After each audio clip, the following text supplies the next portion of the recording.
કોર્પોરેશનનો ભાગ હતો. આઈએલએફસી ક્રાઇસિસ થઈ પછી પૂરેપૂરો ભાગ અત્યારે ગુજરાત અર્બન ડેવલપમેન્ટ કોર્પોરેશન પાસે છે. ઇન્ટરનેશનલ હબ છે ઇન્ટરનેશનલ ફાઇનાન્શિયલ સર્વિસ માટે કોઈ પ્રકારના જે રિજનલ જે આરબીઆઈ જે સેબી જે ઈડાના જે લો અને રૂલ્સને લાગુ પડતા એ આ સેન્ટરમાં લાગુ નહીં પડે. ત્યારબાદ છે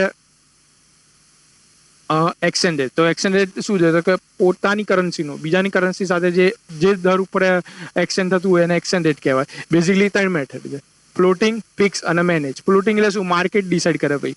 જેવી માર્કેટમાં ગુડ્સ એન્ડ સર્વિસની જે ડિમાન્ડ હોય એ પ્રમાણે તમારે એક્સચેન્જ રેટ થાય. યુએસએ યુરોપિયન કન્ટ્રી આ પ્રમાણે થાય છે. ત્યારબાદ આપણે જોયું fix exchange rate. Fix exchange રેટમાં કહું પર્ટિક્યુલરલી જે તે ગવર્મેન્ટ જે તે દેશની central bank exchange rate decide કરે છે ઇન્ફ્લેશન અને ડિફ્લેશનને કાબૂમાં રાખવા માટે. લાઈક ચાઇનામાં યુઆન જે ફિક્સ એક્સચેન્જ રેટ પોલિસી અપનાવે છે. અને મેનેજ જે ઇન્ડિયન આરબીઆઈ આ મેનેજ પદ્ધતિ અપનાવે છે. એમાં શું હોય? બેઝિકલી નોર્મલ કન્ડિશનમાં નોર્મલ સ્થિતિમાં market base exchange rate decide થતો હોય છે. પણ કેટલીક એવી સિચ્યુએશન બની જાય, ઇકોનોમિક ક્રાઇસિસ આવે, ઇકોનોમિક વોલાટિલિટી આવે, ત્યારે એ લોકો શું કરે? આરબીઆઈ એને ફિક્સમાં કન્વર્ટ કરી શકે. આરબીઆઈ એના ઉપર ડિસાઇડ કરે કે આટલો એક્સચેન્જ રેટ રહેશે, એટલે એને મેનેજ એક્સચેન્જ રેટ તરીકે ગણવામાં આવે છે. ત્યારબાદ આપણે જો કન્વર્ટેબિલિટી ઓફ રૂપી. કન્વર્ટેબિલિટી ઓફ રૂપી બે રીતે: કરંટ એકાઉન્ટની કન્વર્ટેબિલિટી ઓફ રૂપી અને કેપિટલ એકાઉન્ટની. કરંટ એકાઉન્ટની કન્વર્ટેબિલિટી 100% છે, જ્યારે કેપિટલની 100% નથી. તારાપુર કમિટીએ રિકમેન્ડેશન કરી છે કે 100% કરી દો, પણ ઇન્ડિયન ઇકોનોમી જે છે ડેવલપિંગ છે અને બેઝિકલી પછી જો 100% કેપિટલનું કન્વર્ટેબિલિટી કરી શકે તો ઇન્ડિયન માંથી તરત એફડીઆઈનો ફ્લો બહાર જઈ શકે છે. એટલે અત્યારે આપણે કેપિટલ એકાઉન્ટની કન્વર્ટેબિલિટી કરી નથી. જીપીએસસી પણ આનામાં મેઇન્સ ઉપર પણ ક્વેશ્ચન પૂછ્યો તો યુપીએસસી પણ પૂછેલો છે પહેલા. ત્યારબાદ આપણે જોયું Bretton Woods organisation. Second world war પછી ઇન્ટરનેશનલ ઇકોનોમીને રીએસ્ટાબ્લિશમેન્ટ કરવા માટે બ્રિટન વુડ્સ ખાતે એક સંમેલન યોજાયું અને એના ભાગરૂપે બે સંસ્થા બની. એક આવી વર્લ્ડ બેંક અને બીજી IMF, international monetary fund. World બેંકની આપણે 5 સંસ્થા જોઈ હતી: international bank for reconstruction development, international finance centre, international development agency, multi institute guarantee agency અને ડિસ્પ્યુટ એજન્સી.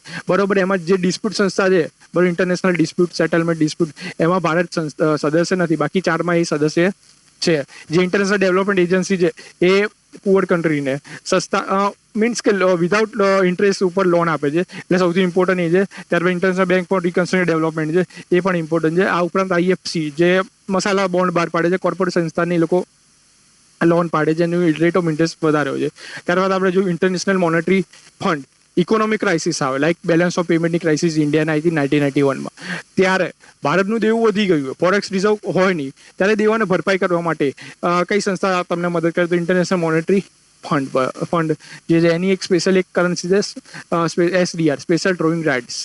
ત્યારબાદ આપણે જો આ સંસ્થા બ્રિટન વુડ્સની નથી પણ અલગથી જે 1948માં સ્થાપના થઈ, general agreement trade and tariff. એવું કે રાઉન્ડના અંતે 1994માં એવું ડિસાઇડ થયું, 1984માં, કે આપણે ઇન્ટરનેશનલ લેવલ પર એક ઓર્ગેનાઇઝ હોવું જોઈએ ટ્રેડને ફેસિલિટેટ કરે. એટલે 1995માં WTO વર્લ્ડ ટ્રેડ ઓર્ગેનાઇઝેશનની સ્થાપના થઈ. વર્લ્ડ ટ્રેડ ઓર્ગેનાઇઝેશનમાં ગુડ્સ, સર્વિસ, ઇન્ટેલેક્ચ્યુઅલ પ્રોપર્ટી રાઇટમાં ટ્રીપ્સના જે એગ્રીમેન્ટ છે પણ WTO હેઠળ થાય. આપણે એમાં ઘણી બધી આપણે કન્સેપ્ચ્યુઅલ ક્લિયરિટી દેખી. એગ્રીમેન્ટ ઓર એગ્રીકલ્ચર જોયું, દોહા રાઉન્ડ જોયું, બાલી ડિક્લેરેશન, એ બધું WTO હેઠળ આવે, વર્લ્ડ ટ્રેડ ઓર્ગેનાઇઝેશન હેઠળ આવે.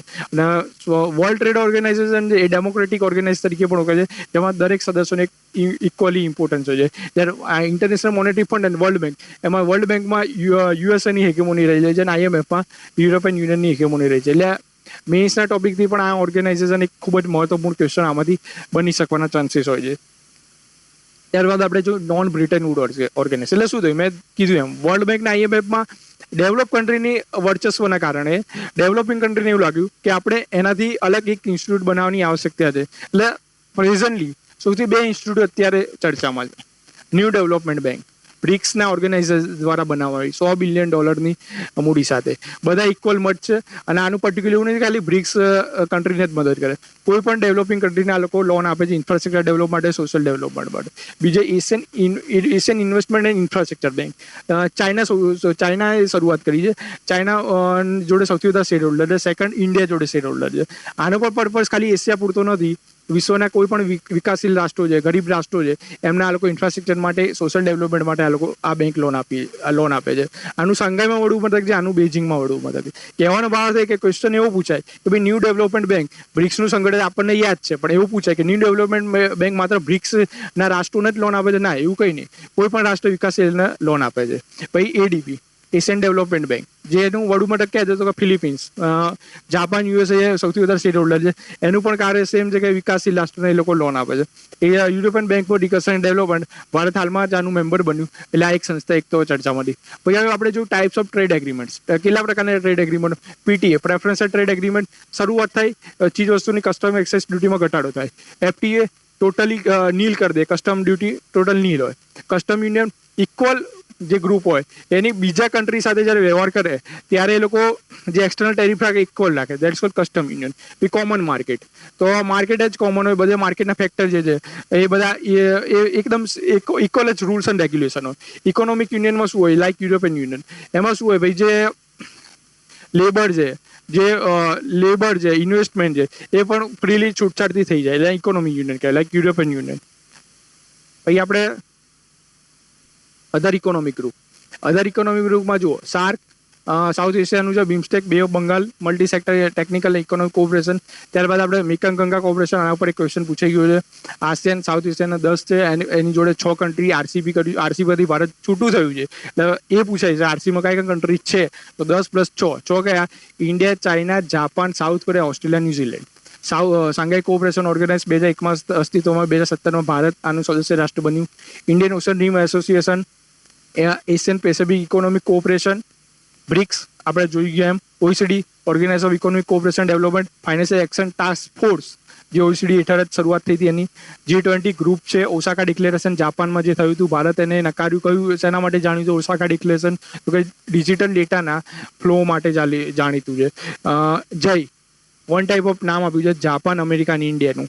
ક્વેટ ઇટ્સ ફોર્મલ 4 રાષ્ટ્રોનું એક સંગઠન બન્યું છે હમણાં. કયા કયા કન્ટ્રી? તો કે ઓસ્ટ્રેલિયા, ઇન્ડિયા, યુએસએ અને જાપાન. ચાઇનાને કાઉન્ટર કરવા માટે Indo Pacific રિજનમાં.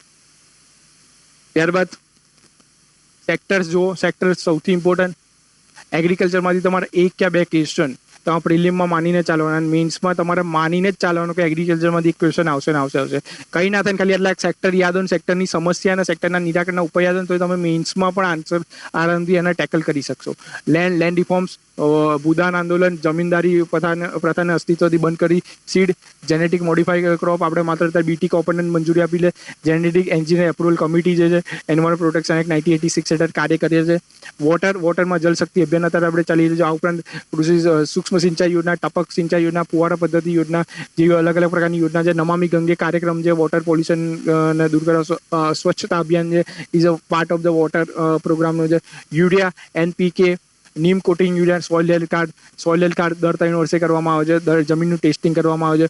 Organic farming, zero base natural farming, કોઈ પણ જાતના તમારા આઉટપુટ નાખ્યા વગર જમીનમાંથી જ તમારે જમીનના રિસોર્સનો ઉપયોગ કરીને તમારે ખેતી કરવાની.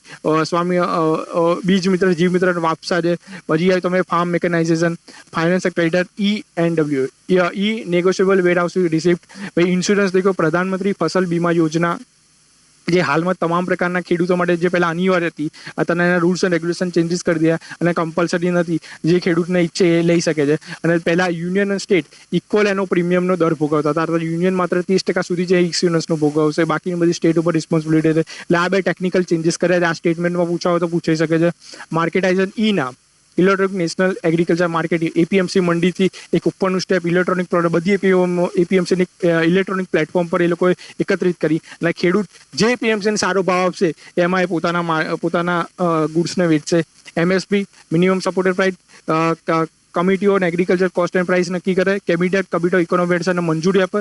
C2 formula, MS Swaminathan committee recommendation કરી. A2 એગ્રીકલ્ચર કોસ્ટ પર ફેમિલી લેબર પ્લસ જે તમે લેન્ડ યુઝ કરી એના ઉપર જે તમારા આપણે રેન્ટ મળવાનું, જે કેપિટલ ઇન્વેસ્ટ કરી એના ઉપર જે ઇન્ટરેસ્ટ મળે, એ બધાનું આખું એક કોમ્પ્રિહેન્સિવ ડેટા નક્કી C2 ફોર્મ્યુલા ઉપર સ્વામીનાથને કીધું છે. FCI તો કીધું આપણે જે અનાજનું સંગ્રહ કરનારી એક ગવર્મેન્ટની કંપની છે. પછી પ્રાઇમ મિનિસ્ટર અન્નદાતા આવક સંરક્ષણ યોજના, price supporter scheme, price deficient payment scheme અને પ્રાઇવેટ પ્રોક્યુરમેન્ટ સ્ટોકિસ્ટ સ્કીમ. આ ત્રણે એના પાર્ટ છે. એગ્રીકલ્ચર સેલિંગમાં આપણે જોયું કિસાન રેલ, કિસાન ઉડાન. આ ફેડના બજેટમાં નવી ઇનિશિયેટિવ શરૂ કરી છે. પ્રધાનમંત્રી કિસાન સન્માન નિધિ યોજના, દર વર્ષે 6,000 રૂપિયા બેંક ખાતામાં જમા કરવામાં આવશે. પ્રાઇસ સ્ટેબલાઇઝેશન ફંડ અને ઓપરેશન ગ્રીન. નથિંગ જસ્ટ એ શું થાય છે કે કઠોળના ભાવમાં યા ટામેટો વેજીટેબલ્સના ભાવમાં સડનલી અપ્સ એન્ડ ડાઉન થતું હોય તો એનાથી ખેડૂતોને ઓછા ભાવ ન મળે અને કસ્ટમરને પણ વધારે મોંઘામાં આ ચીજ વસ્તુ ન મળે. એના માટે ગવર્મેન્ટે આ પ્રકારના ફંડની જોગવાઈ કરી છે, જેથી એના ફંડ ઉપર રેગ્યુલેટ કરે. નાફેડ છે, એફસીઆઈ છે, એ બધી સંસ્થા આની પર રેગ્યુલેટ કરતી હોય છે. રાષ્ટ્રીય કિસાન વિકાસ યોજના રફતાર, જે એગ્રીકલ્ચરમાં મોડર્નાઇઝેશન લાવે, એગ્રીકલ્ચરમાં ઇન્ફ્રાસ્ટ્રક્ચર ડેવલપમેન્ટ કરવા માટે ગવર્મેન્ટની એક સ્કીમ છે. અને પ્રધાનમંત્રી કિસાન સંપદા યોજના આપણે મોડર્ન ફૂડ પાર્કને, ફૂડ ઇન્ડસ્ટ્રીને, કોલ્ડ સ્ટોરેજને બધું ડેવલપમેન્ટ કરવા માટેની ગવર્મેન્ટની સ્કીમ છે. મેગા ફૂડ પ્રોસેસિંગ ઇન્ડસ્ટ્રીને ડેવલપમેન્ટ કરવા માટે. હવે આપણે જોઈશું આર્થિક સેક્ટર, મેન્યુફેક્ચરિંગ એન્ડ સર્વિસ. એગ્રીકલ્ચરનું જુઓ તો 1951માં એગ્રીકલ્ચરનું જીડીપીમાં યોગદાન અરાઉન્ડ સમથિંગ 50% આજુબાજુ હતું. આજે ઘટીને 17% પણ ઓછું છે. સૌથી વધારે અત્યારે ટોપ 2 સેક્ટર છે મેન્યુફેક્ચરિંગ એન્ડ સર્વિસ. એમાં સર્વિસનું જીડીપીમાં રોકાણ 50%થી વધુ છે અને આનું અરાઉન્ડ 18-20% આજુબાજુ છે. પણ આમાં એમ્પ્લોયમેન્ટ ઓછી આપે છે, જીડીપીમાં વધારે રોકાણ છે.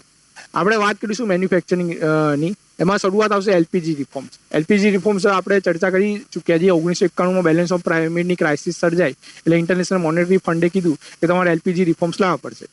લિબરલાઇઝેશન, પ્રાઇવેટાઇઝેશન અને ગ્લોબલાઇઝેશન. લિબરલાઇઝેશનમાં શું કરવાનું તો કે તમારે રૂલ્સ એન્ડ રેગ્યુલેશન લિબરલ કરવા પડશે. પ્રાઇવેટ કંપનીઓ, ફોરેનરો અહીંયા આવે એના માટેના તમારે જે રૂલ્સ એન્ડ રેગ્યુલેશન હતા એમાંથી કોમ્પિટિશન, જે monopoly restriction trade policy act હતો એને તમારે હટાવવું પડશે. એટલે શું છે, પ્રાઇવેટ કંપની ઇઝીલી અહીંયા ઇન્વેસ્ટમેન્ટ કરી શકે. That's all liberalisation. પ્રાઇવેટાઇઝેશનમાં શું, જે તમારી સ્ટ્રિક્ટ કંપની છે, લોસ મેકિંગ કંપની છે, પબ્લિક સેક્ટર અંડર, એને તમે કહું પ્રાઇવેટ કરજો, જેથી તેમાં પણ કોમ્પિટિશન આવે. એના પ્રાઇવેટાઇઝેશન. ગ્લોબલાઇઝેશન એટલે શું કે તમારી અર્થવ્યવસ્થાને વૈશ્વિક અર્થવ્યવસ્થા સાથે સાંકળી દે. એટલે એલપીજી, લિબરલાઇઝેશન, પ્રાઇવેટાઇઝેશન અને ગ્લોબલાઇઝેશન 1991માં આપણે અનિવાર્ય કર્યું. અત્યારે સૌથી મુદ્દો અત્યારે ચર્ચામાં છે ફોર્થ આઈઆર. ફોર્થ આઈઆર પર વર્લ્ડ લેવલ ઉપર ઇકોનોમીમાં આના ઉપર અત્યારે સૌથી વધારે ભાર આપવામાં આવે છે. ફોર્થ આઈઆર એટલે શું તો કે ફોર્થ ઇન્ડસ્ટ્રીયલ રિવોલ્યુશન. તો ફોર્થ ઇન્ડસ્ટ્રીયલ રિવોલ્યુશનમાં બેઝિકલી શું છે તો કે internet of things, artificial intelligence, એના થકી તમારે આખી મેન્યુફેક્ચરિંગ પ્રોસેસને સાયબર ફિઝિકલ સિસ્ટમ દ્વારા ઓપરેટ કરવાની અને મેન્ટેન રાખવાની.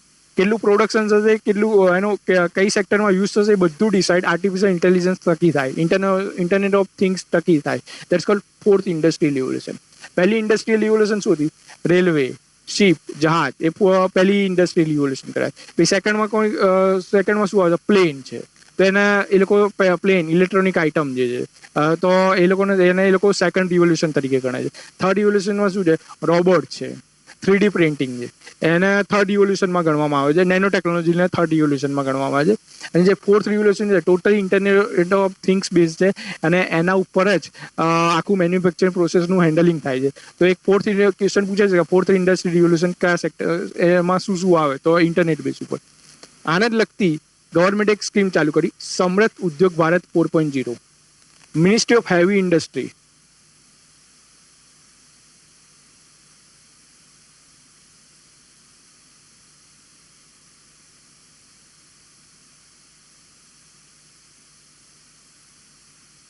હેવી ઇન્ડસ્ટ્રીએ સમૃદ્ધ ઉદ્યોગ ભારત 4.0 ચાલુ કરી છે, જેનો મેઇન પર્પઝ શું છે કે હેવી ઇન્ડસ્ટ્રીમાં આર્ટિફિશિયલ ઇન્ટેલિજન્સનો ઉપયોગ થાય, વધુ પ્રોડક્શન થાય, વધુ મેન્યુફેક્ચરિંગ સારું બને, એની ક્વોલિટી ઇમ્પ્રુવમેન્ટ થાય.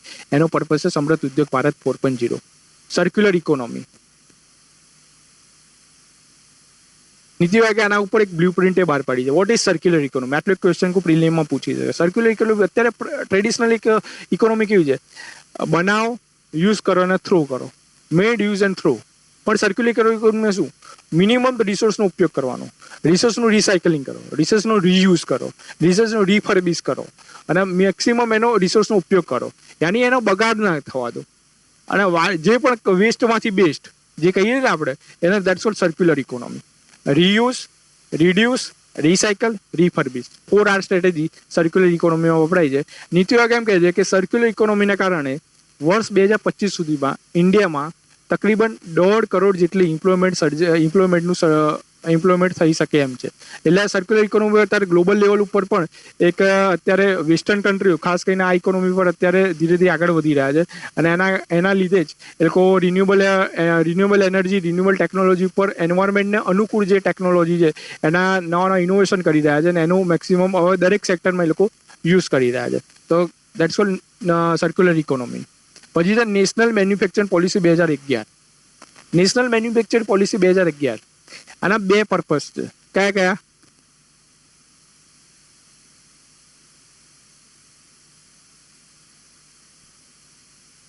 તો જીડીપીમાં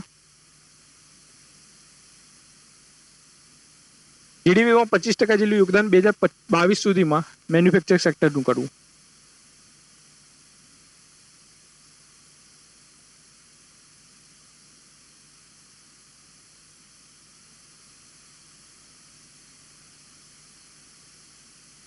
અને 100 મિલિયન જોબ્સ ક્રિએટ કરવી. નેશનલ મેન્યુફેક્ચરિંગ પોલિસી 2011 જીડીપીમાં 25% યોગદાન 2022 સુધીમાં મેન્યુફેક્ચરિંગ સેક્ટરનું વધારવું અને 100 મિલિયન જોબ્સ મેન્યુફેક્ચરિંગ સેક્ટરમાં ક્રિએટ કરવી. અને એના માટે ઘણા બધી ઇનિશિયેટિવ ચાલુ કરી છે. એમાંની એક ઇનિશિયેટિવ છે ઇન્ડસ્ટ્રીયલ કોરિડોર. ઇન્ડસ્ટ્રીયલ કોરિડોર શું? વન ટાઈપ એ કોરિડોરમાં કહું ઇન્ડસ્ટ્રીયલ સેક્ટરને વધારે પ્રમોટ કરવામાં, like Delhi Mumbai industrial corridor. Delhi Mumbai industrial corridor.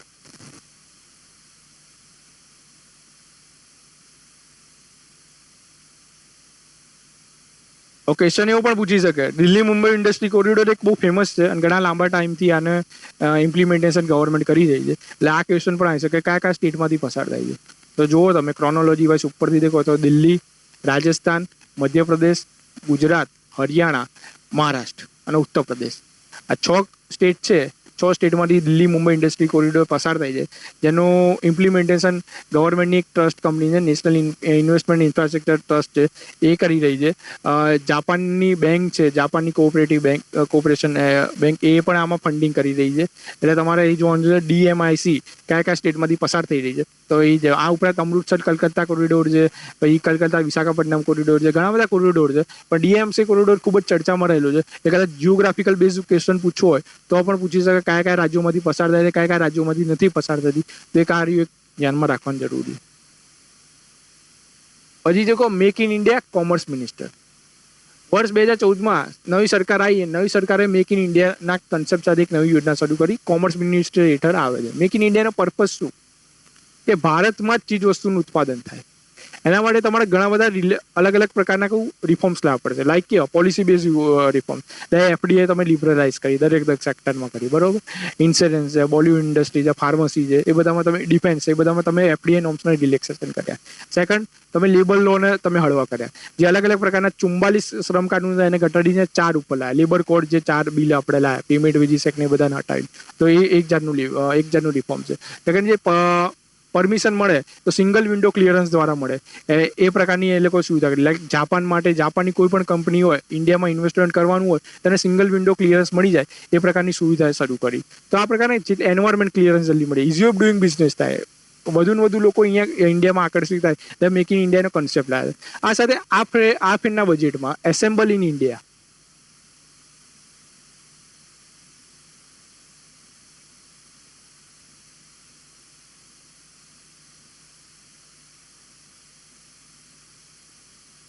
Assemble in India એક ટર્મિનોલોજી લોકો મૂકી છે.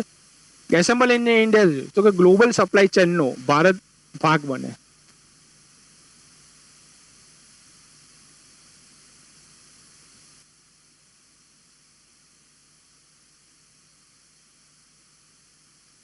ગ્લોબલ સપ્લાય ચેનનો ભારત ભાગ બને એના માટે એસેમ્બલ ઇન્ડિયા નાનો એક પ્રોજેક્ટ પણ આ ફીના બજેટમાં એ લોકો શરૂ કર્યું છે. જનરલી અત્યારે ચાઇના જે છે એસેમ્બલનું હબ રહ્યું છે. મોટી મોટી કંપનીઓ technological research and development innovation અલગ અલગ સેક્ટરમાં કરે, એ બધું ભેગું થઈને ચાઇનામાં એ પ્રોડક્શન બને. દેટ્સ એસેમ્બલિંગ થાય, બરોબર. તો એ રીતે હવે ઇન્ડિયામાં એસેમ્બલિંગ થાય એના માટે એસેમ્બલ ઇન્ડિયા નામનો એક આ ફીના એક બજેટમાં કાર્યક્રમ ચાલુ કર્યું છે, જેથી ગ્લોબલ સપ્લાય ચેનમાં આપણે મેક્સિમમ આપણે યોગદાન આપીએ. જે એમ્પ્લોયમેન્ટ સર્ચ, આ માટે સ્કિલ ડેવલપમેન્ટ માટે સ્કિલ મિશન પણ ચાલુ કરવામાં આવ્યું છે. એટલે ઘણી બધા પ્રકારની યોજનાઓ ગવર્મેન્ટે ચાલુ કરી છે. લાઈક કે મેક ઇન ઇન્ડિયા માટે તમે અહીંયા 5-6 સેક્ટર છે, એ સેક્ટરની કેટલીક સ્પેસિફિક સ્કીમ આપણે જોઈ લઈએ. લાઈક ઓટોમોબાઈલ સેક્ટર છે, તો કે faster adoption and manufacturing of hybrid and electric vehicle. બરોબર. બીજું એક નેટ ટ્રીપ છે.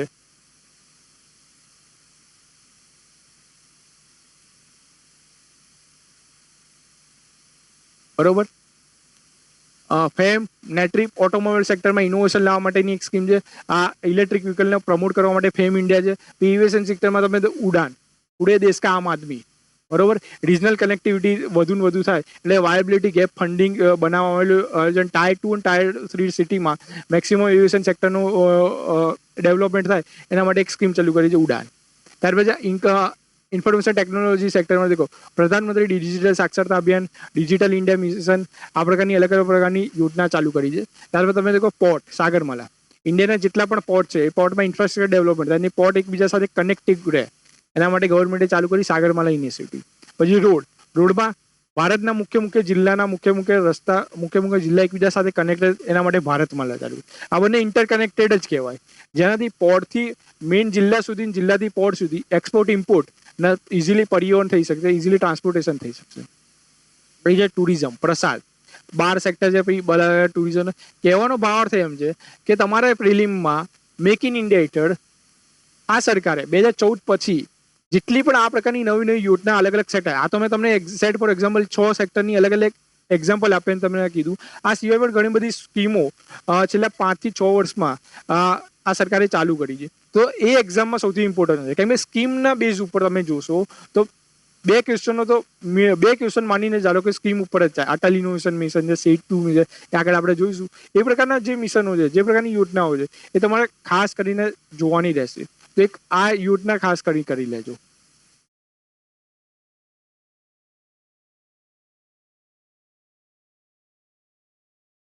પછી સ્ટાર્ટઅપ ઇન્ડિયા અને યુનિકોર્ન ક્લબ એક બે છે. સ્ટાર્ટઅપ ઇન્ડિયા એટલે શું? સ્ટાર્ટઅપ ઇન્ડિયા 2016 ચાલુ કરી. સ્ટાર્ટઅપ ઇન્ડિયાના 3 ક્રાઇટેરિયા એ લોકો ડિસાઇડ કર્યા. એક તો કોને સ્ટાર્ટઅપ કહેવાય?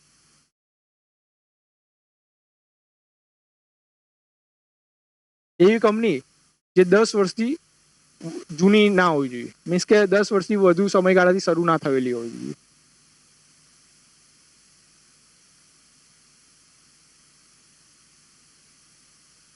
જેની વેલ્યુ 25 કરોડથી વધારે ના હોવી જોઈએ. ગ્રીન ફીલ્ડ, બ્રાઉન ફીલ્ડ બંનેમાં કાર્યરત હોવી જોઈએ. ગ્રીન ફિલ્ડ અને બ્રાઉન ફિલ્ડ ત્રણેયમાં કાર્ય. ગ્રીન ફિલ્ડ એક નવું જ સેક્ટર હોય ગુડ્સ એન્ડ સર્વિસનું, એનામાં એ કાર્યરત. બ્રાઉન ફિલ્ડ રનિંગ હોય એમાં જ હોય, એને સ્ટાર્ટઅપ કહેવાય. સ્ટાર્ટઅપ ઇન્ડિયા કોમર્સ મિનિસ્ટ્રી હેઠળ શરૂ કરી છે. ત્યાં 10 વર્ષથી એનો વધારે સમયગાળો ના હોવો જોઈએ, 25 કરોડ કે વધારે એનું વેલ્યુ ના હોવું જોઈએ. ગ્રીન ફિલ્ડ અને બ્રાઉન ફિલ્ડ ત્રણેયમાં રહી ચાલુ કાર્યરત હોવી જોઈએ. તો આ માટે સ્ટાર્ટઅપ ઇન્ડિયાને પ્રમોટ કરવા માટે ગવર્મેન્ટ પછી ક્રેડિટ ગેરંટી ફંડ બહાર પાડ્યું છે. મીન્સ કે એને સસ્તા દર ઉપર લોન આપે છે. સ્ટાર્ટઅપ ઇન્ડિયાને કેવા ફ્લેક્સિબલ રૂલ્સ એન્ડ રેગ્યુલેશન છે કે 3 વર્ષ સુધી એ લોકો ઇન્કમ ટેક્સ કે કોર્પોરેટ ટેક્સ નહીં ભરવાનું. એ લોકો માટે એ પ્રકારના રૂલ્સ એન્ડ રેગ્યુલેશન લાગુ નહીં થાય. જે પણ લેબર લોના જે રેગ્યુલેશન છે એ રેન્ડમલાઇઝ એને સબમિશન કરવાનું અને ઓનલાઈન જ એમને પોતાનો લેબરનો રિપોર્ટ ઓનલાઈન સબમિટ કરવાનું, તાકી ઈપીએફઓ છે કે સ્ટેટ ઇન્સ્યોરન્સ કોર્પોરેશન છે, પ્રોવિડન્ટ ફંડ ઓર્ગેનાઇઝેશનના એમને રૂલ્સ એન્ડ રેગ્યુલેશન લાગુ નહીં પડે. એટલે આ પ્રકારની છૂટછાટ સ્ટાર્ટઅપ ઇન્ડિયા હેઠળ આપી છે. તો ક્વેશ્ચન પૂછાય છે કે સ્ટાર્ટઅપ ઇન્ડિયા હેઠળ કઈ કઈ પ્રકારની છૂટછાટ આપી છે? પછી સ્ટેટમેન્ટ આપે 1, 2, 3 એના અંદર તો સિમ્પલ છે. ઇન્કમ ટેક્સ કોર્પોરેટ ટેક્સ નહીં 3 વર્ષ સુધી નહીં સબમિટ નહીં લાગુ પડે એ લોકોને. પ્રોવિડન્ટ ફંડ સ્ટેટ ઇન્સ્યોરન્સ કોર્પોરેશનના એક્ટ લેબર રિલેટેડ નહીં લાગુ પડે. અને આ 3 ક્રાઇટેરિયા છે, 3 ક્રાઇટેરિયા યાદ રાખવાનું. પછી એક યુનિકોર્ન ક્લબ. યુનિકોર્ન ક્લબ એટલે કેવા ક્લબ? એવી સ્ટાર્ટઅપ જેની માર્કેટ વેલ્યુ $100 બિલિયન થી વધારે થઈ ગઈ છે.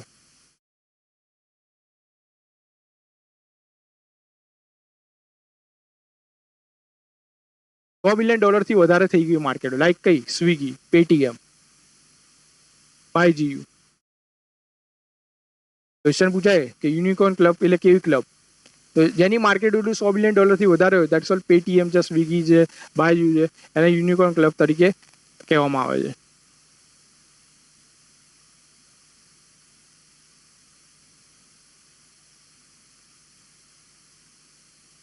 હવે આપણે જોઈશું આઈપીઆર.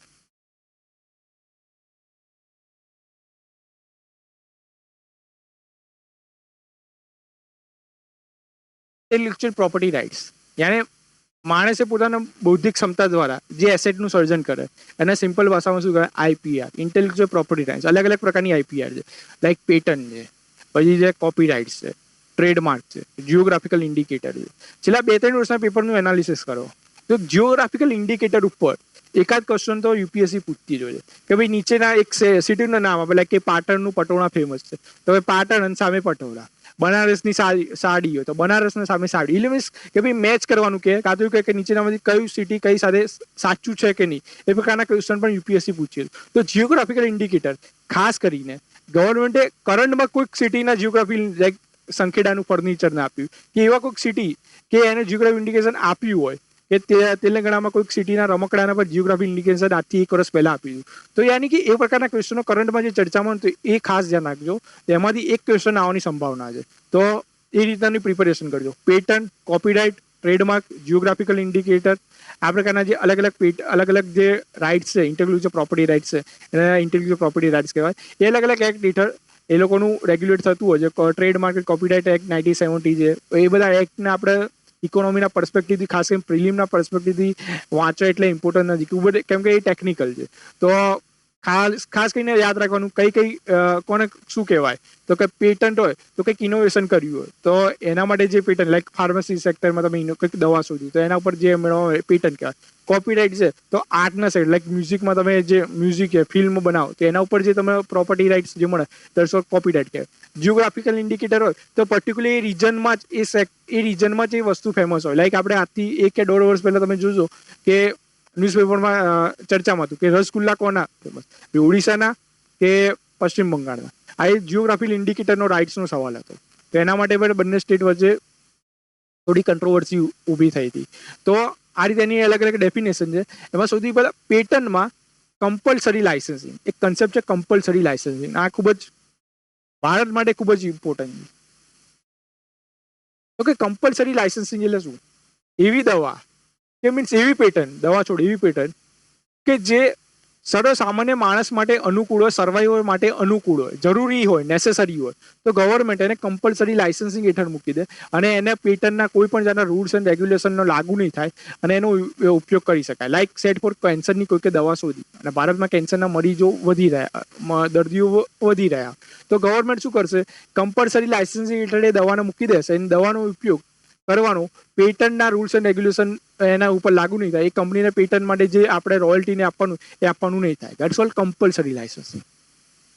બીજો એક એવરગ્રીનિંગ. તો જનરલી શું થાય, આ ફાર્મસી કંપનીઓ આ પ્રકારના કહું ટર્મિનોલોજી ફાર્મસી કંપનીઓ માટે સૌથી વધારે ઇમ્પોર્ટન્ટ હોય છે. એવરગ્રીનનો સૌથી વધારે ફાર્માસ્યુટિકલ કંપનીઓ યુઝ કરતી હોય છે કે પેટન્ટ મળી 20 વર્ષ માટે એ દવાની. પેટન્ટનો સમયગાળો પૂરો થવા આવે ને ત્યારે દવાઓ એક લોકો કેમિકલી માઇનોર ચેન્જ કરીને ફરીવાર એ લોકો પેટન્ટ મેળવી લે તાકી એ લોકોને ફરીવાર રોયલ્ટી મળવાનું ચાલુ થઈ જાય. That's called evergreening. એટલે દવામાં એ લોકો જાજો ફેર ના કરે, થોડો કેમિકલી ફેરફાર કરી દે અને ફરીવાર પેટન્ટ મેળવવાનું ચાલુ કરી દે, જેને કે એવરગ્રીનિંગ. ભારતમાં આના ઉપર બેન મૂકી દીધું છે કે આ પ્રકારની કોઈ પણ દવાને એ લોકો પેટન્ટ આપતા જ નથી. બરોબર. આ રહી પેટન્ટ માટે ઘણી બધી સ્કીમો ગવર્મેન્ટે ચાલુ કરી છે પેટન્ટ, કોપીરાઇટ્સ, ઇન્ટેલેક્ચ્યુઅલ પ્રોપર્ટી રાઇટ્સને પ્રમોટ કરવા માટે. Like Atal innovation mission, sorry અહીંયા સ્પેલિંગ મિસ્ટેક છે. Atal innovation mission, Setu, self employment technological utilisation mission, smart India hackathon mission, HRD મિનિસ્ટરે શરૂઆત કરી. ડિપાર્ટમેન્ટ સાયન્સ ટેકનોલોજી ઇન્સ્પાયર અને માનક આ બંને સ્કીમ ચાલુ કરી. યાની ઇન્ટેલેક્ચ્યુઅલ પ્રોપર્ટી રાઇટ્સને પ્રમોટ કરવામાં આવશે તો તમારા મેક્સિમમ તમારા રિસર્ચ એન્ડ ડેવલપમેન્ટમાં વધારો થશે, તો નવું ઇનોવેશન થશે, તો નવું ગુડ્સ એન્ડ સર્વિસ માટે એ વધુ ઇફિશિયન્સી, વધુ સારી રીતે પ્રોડક્શન થશે. તો અંતે શું થશે? Make in India, assemble India જેવા જે આપણે ગોલ સેટ કર્યા છે 2025 સુધીમાં $5 ટ્રિલિયન ઇકોનોમીનો જે ગવર્મેન્ટે ગોલ ડિસાઇડ કર્યો છે. મેન્યુફેક્ચરિંગ સેક્ટરમાં જીડીપીમાં યોગદાન વધારવાનો જે ગોલ છે, એ બધા ગોલ આપણે એચીવ કરીશું. એ માટે જ આ બધાની ઘણી બધી સ્કીમો ચાલુ કરી છે. ફરી એકવાર મેં કીધું, આ 5 એક નામ લખ્યા છે. આ પ્રકારની ઘણી બધી મેઇન સ્કીમ કરવાની દરેક સેક્ટરની, એનાથી વધારે ડીપમાં જવાની જરૂર નથી. એનો પર્પઝ શું છે એ ખાલી દેખી લેવાનું. ક્વેશ્ચન પૂછાશે તો એ જ પૂછાશે કે ભાઈ એનો પર્પઝ શું છે. તો આ રીતનાની સ્કીમ છે. પેટન્ટ છે, જિયોગ્રાફી ઇન્ડિકેટર ખાસ યાદ રાખજો, યોજના છે, તે પ્રકારના ક્વેશ્ચનો પ્રિલિમમાં ખાસ આવતા હોય છે. તો છેલ્લા 3-4 વર્ષના પેપર જોશો એટલે તમને ઓટોમેટિકલી ખ્યાલ આવી જશે. ભાઈ પછી ત્યાં ઇન્ટેલેક્ચ્યુઅલ પ્રોપર્ટી રાઇટ્સમાં કેટલાક ઇન્ડેક્સ છે, like global innovation ranking, global competitive index, global innovation index છે. કોણ બહાર પાડે? World intellectual property organisation, United નેશનની સંસ્થા છે, WTOની નથી, યુનાઇટેડ નેશનની સંસ્થા છે, એટલે ગ્લોબલ ઇનોવેશન ઇન્ડેક્સ બહાર પાડે છે. Global competition index world economic forum બહાર પાડે છે. ઇન્ડિયન ઇનોવેશન ઇન્ડેક્સ ખુદ નીતિ આયોગ બહાર પાડે છે.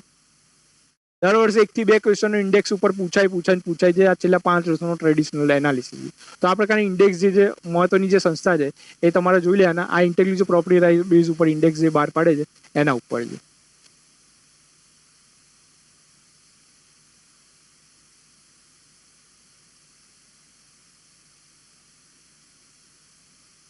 Micro small medium enterprise MSME sector, Indian જીડીપીમાં, ઇન્ડિયન એક્સપોર્ટમાં આફ્ટર એગ્રીકલ્ચર જો કોઈ સેક્ટરનું યોગદાન આવતું હોય તો MSME સેક્ટર. એટલે MSME સેક્ટર આપણા માટે ઇન્ડિયન ઇકોનોમીને બૂસ્ટઅપ કરવા માટે ખૂબ જ ઇમ્પોર્ટન્ટ સેક્ટર રહેલું છે. અત્યાર સુધી જે ક્રાઇટેરિયા હતા એના સ્થાને એક નવા ક્રાઇટેરિયાના આધાર ઉપર ગવર્મેન્ટ એમાં ચેન્જીસ લાવવાનું વિચારી રહી છે. લાઇક ઇન્વેસ્ટમેન્ટ અને ટર્નઓવરના બેઝ ઉપર MSME ને ડિફરન્શિએટ કરવામાં આવશે. ઇન્વેસ્ટમેન્ટ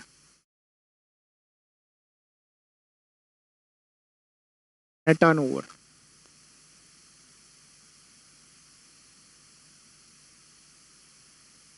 ઇન્વેસ્ટમેન્ટ અને ટર્નઓવરના આધારે માઇક્રો એન્ટરપ્રાઇઝ તેનું 1 કરોડથી ઓછું ટર્નઓવર,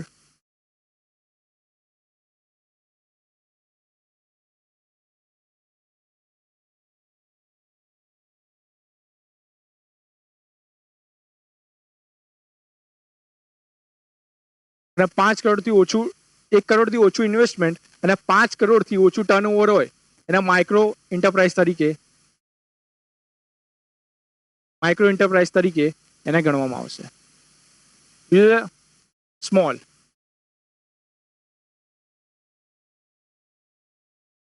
સ્મોલમાં જેનું 10 કરોડથી ઓછું ઇન્વેસ્ટમેન્ટ, જેનું 10 કરોડથી ઓછું ઇન્વેસ્ટમેન્ટ અને 50 કરોડથી જેનું ઓછું ટર્નઓવર એના સ્મોલ એન્ટરપ્રાઇઝ તરીકે ગણવામાં આવશે. મીડિયમ,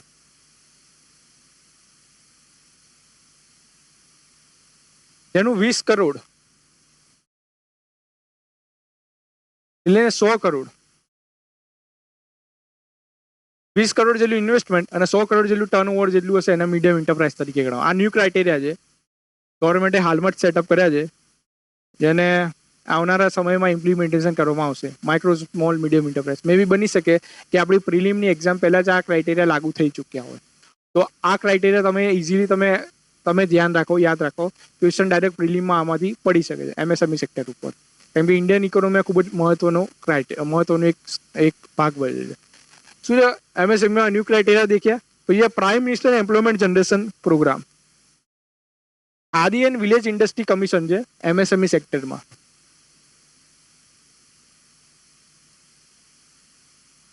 KVIC 100% ભારત સરકારનું એક પબ્લિક સેક્ટર અંડરટેકિંગ ગણી શકો. એ prime minister employment generation programme ચાલુ કર્યું છે. આમાં શું હોય કે બેઝિકલી નોન ફાર્મ સેક્ટરમાં, યાદ રાખજો,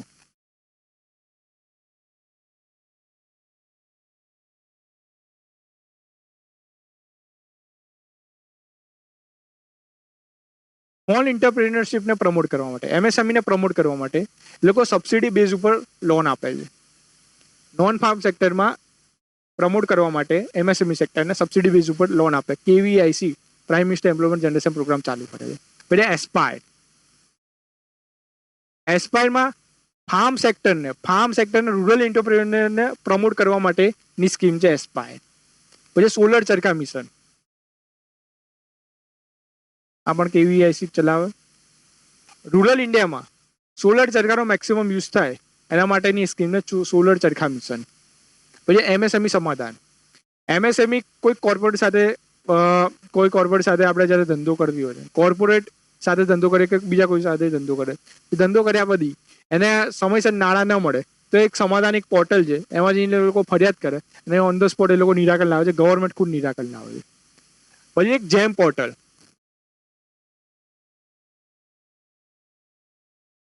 શું છે જેમ પોર્ટલ? કે ઓનલાઈન ગવર્મેન્ટે પોતાનું એક પોર્ટલ બનાવ્યું છે. આ પોર્ટલ ઉપર ભારતભરના કોઈ પણ માઇક્રો સ્મોલ મીડિયમ ઇન્ટરપ્રાઇઝ કોઈ પણ વેપારી હોય, કોઈ પણ મેન્યુફેક્ચરર હોય, એ પોતાની વસ્તુ ત્યાં એ જેમ પોર્ટલ ઉપર એ દર્જ કરાવશે. જો ગવર્મેન્ટના કોઈ પણ સેક્ટરને એ વસ્તુ ખરીદવી હશે તો જેમ પોર્ટલના માધ્યમથી ખરીદી શકશે. એટલે આમાં માઇક્રો સ્મોલ મીડિયમ એન્ટરપ્રાઇઝના લોકોને ખાસો લાભ થતો હોય છે જેમ પોર્ટલ દ્વારા. અને ફરજિયાત ગવર્મેન્ટે ડિસાઇડ કર્યું છે કોઈ પણ પ્રકારની ખરીદી કરવી તો જેમ પોર્ટલ થ્રુ કરવી. એમાં પણ એમએસએમઈ સેક્ટરને હવે લોકોએ પ્રાધાન્ય આપ્યું છે કે 30% ખરીદી એમએસએમઈ સેક્ટરમાંથી કરવી, 30% ખરીદી એમએસએમઈ સેક્ટરમાંથી જ કરવી. અને એમાં પણ 25% તો એવા એમએસએમઈ હોય જો વુમન ઓરિએન્ટેડ હોય, વુમન દ્વારા ચલાવવામાં આવનાર હોય, એની વુમનનું એમ્પાવરમેન્ટ પણ થાય. એટલે આ પ્રકારના પ્રોવિઝન છે. જો આ પ્રકારના પ્રોવિઝનમાં બહુ ડીપમાં આંકડા બેઝ ઉપર તો યુપીએસસી સ્ટેટમેન્ટમાં ક્યારેય પૂછતી નથી, પણ જનરલી ધ્યાન રાખવાનું કે જેમ પોર્ટલ શેના રિલેટેડ છે. તો બેઝિકલી એમએસએમઈ સેક્ટરને પ્રમોટ કરવા માટે ઓનલાઈન ગવર્મેન્ટનું એક વેબ પ્લેટફોર્મ છે જેના થકી પોતાની તમામ પ્રકારની ખરીદી કરે છે. યુનિયન ગવર્મેન્ટ માટે સ્ટેટ ગવર્મેન્ટ આ બધું કમ્પલસરી બનાવી દીધું છે સરકારે.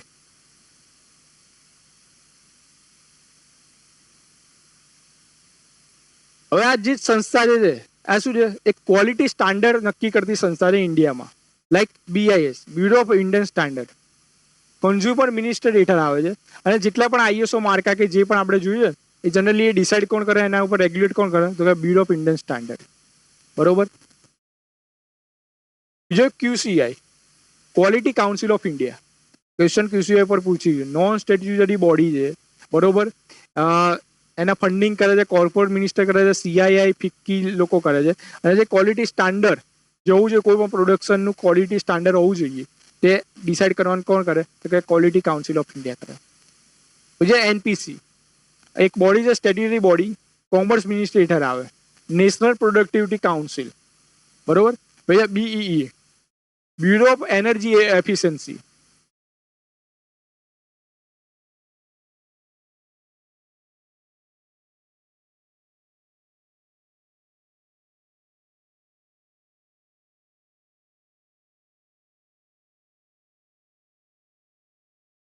Bureau of energy, bureau of conservation act 2001 હેઠળ BEE, bureau of energy efficiency statutory બોડીની સ્થાપના થઈ છે.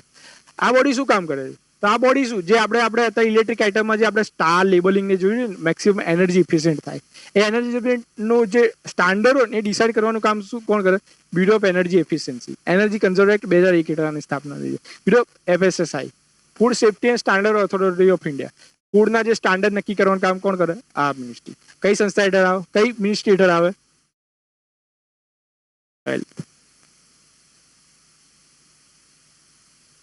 એટલે આ પ્રકારની બોડી ભણાવવા પાછળનો મુખ્ય હેતુ એ જ છે કે like quality council of India ઉપર યુપીએસસી એ 2017-18 ક્વેશ્ચન પૂછ્યો.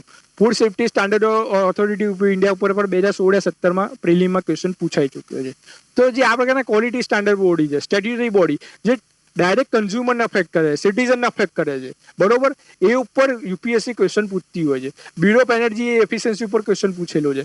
ઉપરથી આજે કેવા પ્રેક્ટિકલ ક્વેશ્ચનો પ્રિલિમમાં પૂછાય છે કે જે સ્ટાર લેબલ લગાવવામાં આવે છે એ કયા કયા ઇલેક્ટ્રિક ટૂલ ઉપર લાગુ કરવામાં આવે છે, એ પ્રકારનો એક ક્વેશ્ચન પૂછ્યો હતો. અને પછી નીચે રેફ્રિજરેટર છે, AC છે, એ પ્રકારના ઓપ્શન બન્યા હતા, એની ઉપર સબ ઓપ્શન મળ્યા. યાની આ પ્રકારની બોડી પણ તમારે ધ્યાનમાં રાખવાની જરૂર છે. બોડી, ઇન્ડેક્સ, પ્રોપર્ટી રાઇટ્સ છે, સ્કીમ છે, આ પ્રકારના ક્વેશ્ચનો તમને 15 થી 20 માર્કનું ગેઇન કરાવી શકે છે. આ બધા ક્વેશ્ચનો એક બે પૂછાતા હોય છે, પણ એવા ક્વેશ્ચનો છે કે જેના આધારે તમે 15 થી 20 માર્કનું ઓટોમેટિકલી ગેઇન કરી શકો અને તમે પ્રિલિમ ક્લિયર કરવામાં તમને સરળતા રહે. તો આ પ્રકારના ક્વેશ્ચનને ક્યારેય નેગ્લેક્ટ ન કરવા.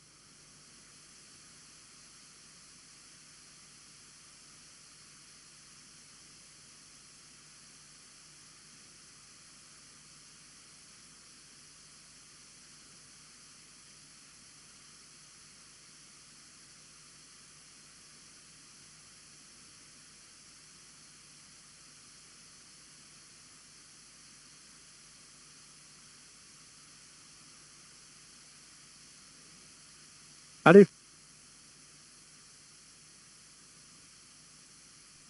Okay, economic planning.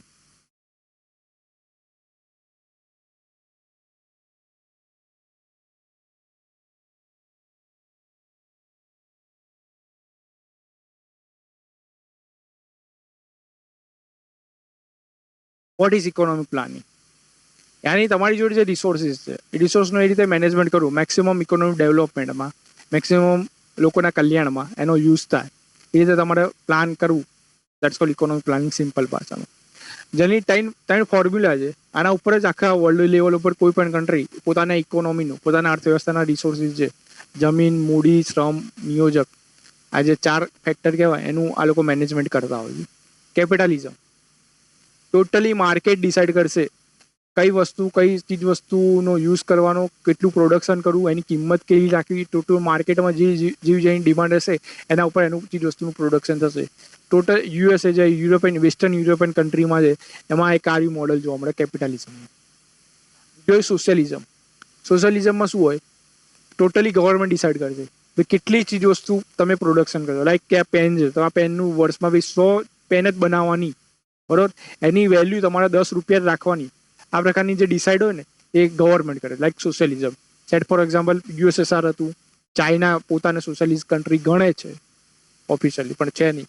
અને થર્ડ આવી મિક્સ ઇકોનોમી, જેમાં બેઝિકલી જે માર્કેટ અને ગવર્મેન્ટ બંને સાથે રહીને આ ઇકોનોમીને ચલાવતા હોય છે. લાઈક ગવર્મેન્ટના કેટલાક સેક્ટરમાં ગવર્મેન્ટ પબ્લિક સેક્ટર અંડરટેકિંગ હોય છે. લાઈક રેલવે, ભારતમાં જો તો કે રેલવે છે, એટોમેટિક એનર્જી છે, આ બધા સેક્ટરમાં પબ્લિક સેક્ટર અંડરટેકિંગ છે, બરોબર.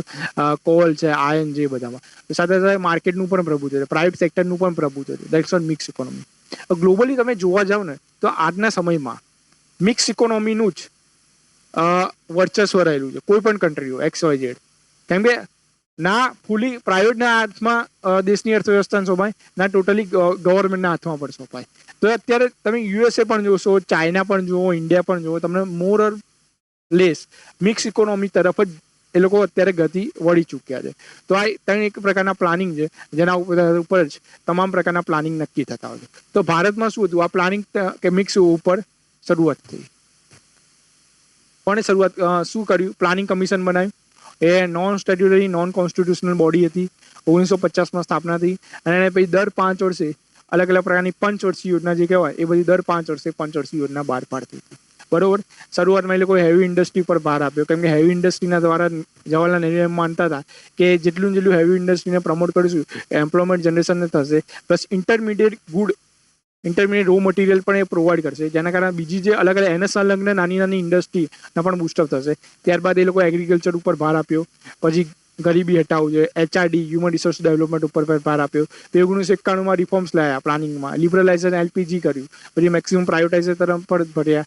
12મી પંચવર્ષીય યોજના હતી તો 12મી પંચવર્ષીય યોજનામાં શું કર્યું? ફાસ્ટર ઇન્ક્લુઝિવ અને સ્પીડ ફાસ્ટર એ ઇન્ક્લુઝિવ ગ્રોથનો એ લોકોએ ટાર્ગેટ નક્કી કર્યું અને એના ઉપર આ લોકો આગળ વધ્યા. પછી આ ગવર્મેન્ટ જે આવી એને પ્લાનિંગ કમિશનને બંધ કરી દીધું અને એના સ્થાને કયું લાયા? તો નીતિ આયોગ.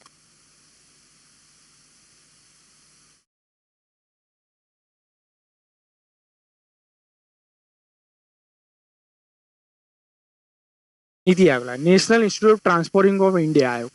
2015માં આયોગની સ્થાપના થઈ. આ Aayog same as it is planning કમિશનની જેમ છે, જાની non statutory, non constitutional body છે. કોન્સ્ટિટ્યુશનમાં કંઈ ઉલ્લેખ નથી કર્યો, કોઈ કાયદા દ્વારા પસાર નથી કરી, કે માત્ર કેબિનેટના રિઝોલ્યુશન દ્વારા નીતિ આયોગની સ્થાપના કરી 2015માં. એમાં એનું કમ્પોઝિશન કઈ રીતે હોય? તો એના હેડ કોણ હોય? પ્રાઇમ મિનિસ્ટર હોય.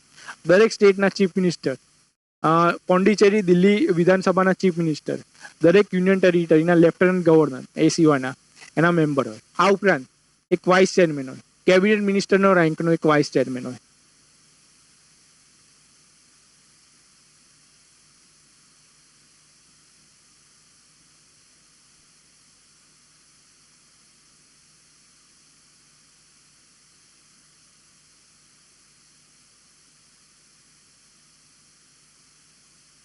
કેબિનેટ મિનિસ્ટરની રેન્કની હોય. બીજો એક CEO હોય, એ સેક્રેટરી લેવલના હોય.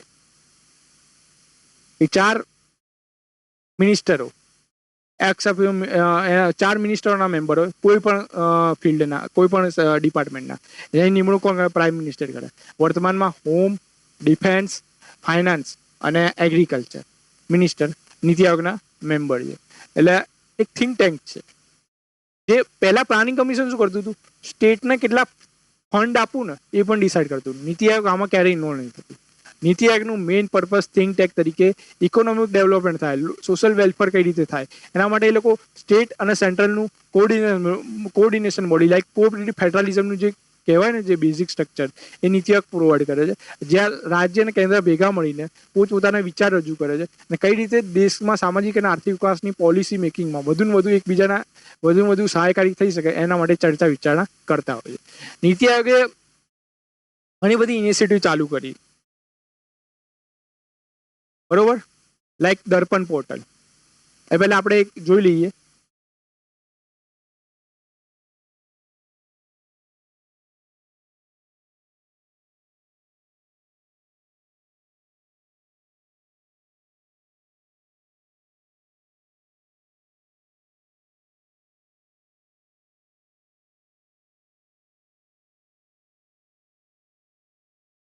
પ્લાનિંગ કમિશન આપણી છેલ્લી યોજના 12મી પંચવર્ષીય યોજના, ત્યારબાદ આપણે પંચવર્ષીય યોજના ટોટલી બંધ કરી દીધી અને હવે આપણે આ 3 મોડેલ ઉપર આગળ કાર્ય કરી રહ્યું છે. આપણે economy 3 year action agenda, 7 year strategy અને 15 year vision document.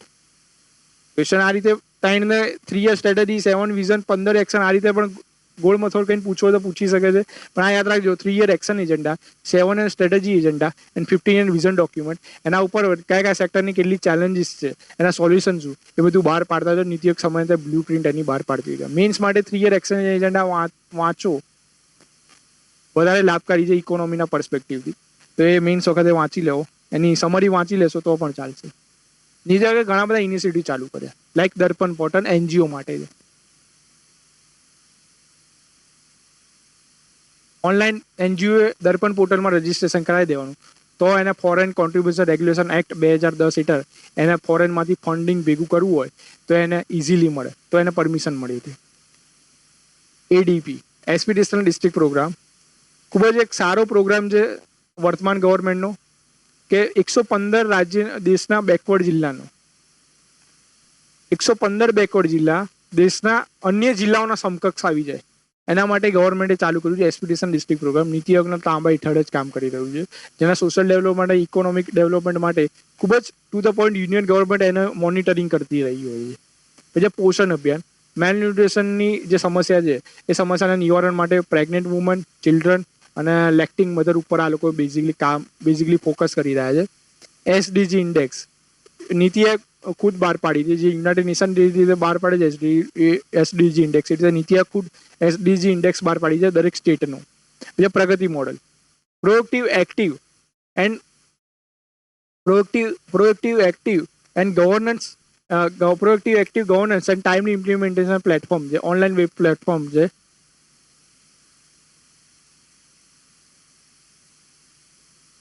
Online web platform છે. ડાયરેક્ટ શું કરે છે આમાં, શું કે જે પણ યુનિયન ગવર્મેન્ટના જે મેગા પ્રોજેક્ટ છે એનું મોનિટરિંગ થાય છે અને જે પબ્લિકની ગ્રીવાન્સ છે ત્યાં એનું નિરાકરણ લાવવામાં આવે છે. કોણ હોય છે પ્રગતિમાં? પ્રાઇમ મિનિસ્ટર ખુદ હોય છે અને ડાયરેક્ટ સેક્રેટરી હોય છે, કોઈ બીજા કોઈ મિનિસ્ટર નહીં હોય. અને દરેક સ્ટેટના ચીફ સેક્રેટરી હોય છે. આટલાની એક બેઠક યોજાતી હોય, દર મહિને એકવાર બેઠક હોય છે. અને આ રીતે ઓનલાઈન વેબ પ્લેટફોર્મના માધ્યમથી જે યુનિયન ગવર્મેન્ટ અને દરેક સ્ટેટ ગવર્મેન્ટ જે મેગા જે પ્રોજેક્ટ છે, લાઈક છે Mumbai Ahmedabad metro rail project, એનું મોનિટરિંગ થતું હોય, કેટલા લેવલે પહોંચ્યું. સ્વચ્છ ભારત અભિયાન છે તો કે કયા સ્તરે પહોંચ્યું છે તેનું મોનિટરિંગ થતું હોય. અને જે પબ્લિકની ગ્રીવાન્સ રિડ્રેસલ છે એ ત્યાં ઓનલાઈન એ લોકો પ્રાઇમ મિનિસ્ટરના માર્ગદર્શન હેઠળ એનું નિરાકરણ થતું હોય છે. અહીં આવ્યું એમએસઓપાઈ.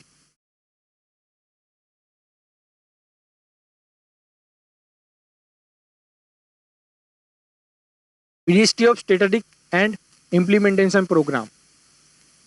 એના 2 સંગઠન, એનએસઓ નેશનલ સ્ટેટિક ઓર્ગેનાઇઝેશન અને પ્રોગ્રામ વિંગ.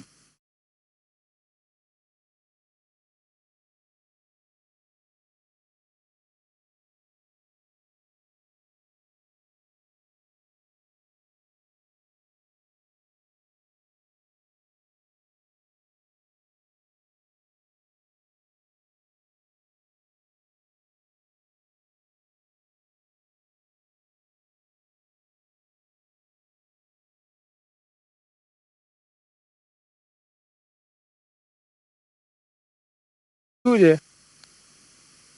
પહેલા શું હતું? સેન્ટ્રલ સ્ટેટિસ્ટિક ઓફિસ અને નેશનલ સેમ્પલ સર્વે ઓફિસ, આ બંને અલગ અલગ ઓફિસ હતી. એ બંનેને કમ્બાઇન કરીને નેશનલ સ્ટેટિક ઓફિસ ઓર્ગેનાઇઝેશન બનાવી દીધું, NSO. બીજું programme B, member of parliament local area development અને 20 પોઈન્ટ પ્રોગ્રામ. 20 પોઈન્ટ પ્રોગ્રામમાં શું હોય? ગરીબી, એજ્યુકેશન, હેલ્થ અને નિવારણ માટે જે ગવર્મેન્ટની અલગ અલગ સ્કીમ હોય એનું મોનિટરિંગ થતું હોય. આ બંનેનું મોનિટરિંગ કોણ કરે?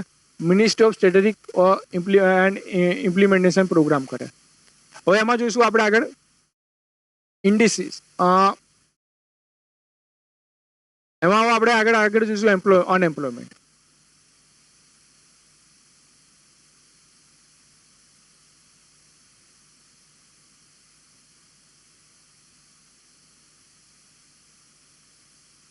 તો અનએમ્પ્લોયમેન્ટ એટલે શું? What is unemployment? તો જનરલી અનએમ્પ્લોયમેન્ટ એટલે શું? કે જે વ્યક્તિને કામ કરવાની લાયકાત ધરાવે છે અને ખરેખર કામ કરવું છે, આમ છતાં એમને કામ ન મળતું હોય ને, દેટ્સ કોલ્ડ અનએમ્પ્લોયમેન્ટ. એક તો વોલ્યુન્ટરી હોય કે સ્વૈચ્છિક રીતે કામ ન કરતા હોય, પણ અને બીજા ઇનવોલ્યુન્ટરી હોય. ઇકોનોમીની ડેફિનેશનમાં જે ઇનવોલ્યુન્ટરી અનએમ્પ્લોયમેન્ટ હોય એની જ ગણતરી થતી હોય કે કામ કરવાની ઈચ્છા ધરાવતા હોય છે, કામ કરવાની લાયકાત ધરાવતા હોય છે, છતાં પણ કામ ન મળતું હોય તેને અનએમ્પ્લોયમેન્ટ કહેવામાં આવે છે. બરાબર? અનએમ્પ્લોયમેન્ટના ટાઈપ છે અલગ અલગ. આના પર યુપીએસસી ક્વેશ્ચન પૂછતી હોય છે. લાઈક કે પહેલો ટાઈપ આપણે જોયું સાયકલિકલ ટાઈપ, ચક્રીય બેરોજગારી.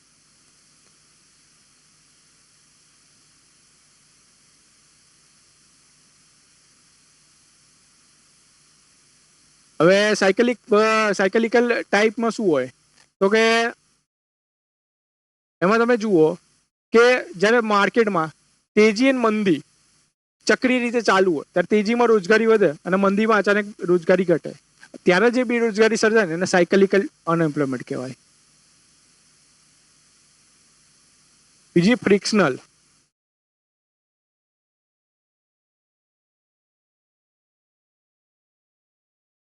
ઘર્ષણજન્ય બેરોજગારી. આ પ્રકારની બેરોજગારીમાં કેવું હોય? જ્યારે વ્યક્તિ એક રોજગારીમાંથી છૂટીને બીજી રોજગારી તરફ પ્રયાણ કરે ત્યારે વચ્ચેના ટાઈમ પીરિયડમાં જે બેરોજગાર રહેવાય ને એના કહેવાય ફ્રિક્શનલ બેરોજગારી. એક નોકરી છોડીને બીજી નોકરીમાં જાય વધુ સારા પગાર માટે યા બીજા કોઈ રીઝનથી, ત્યારે વચ્ચેના ટાઈમ પીરિયડ જે બેરોજગારી રહે ફ્રિક્શનલ બેરોજગારી. જોયું? ડિસ્ગાઇઝ.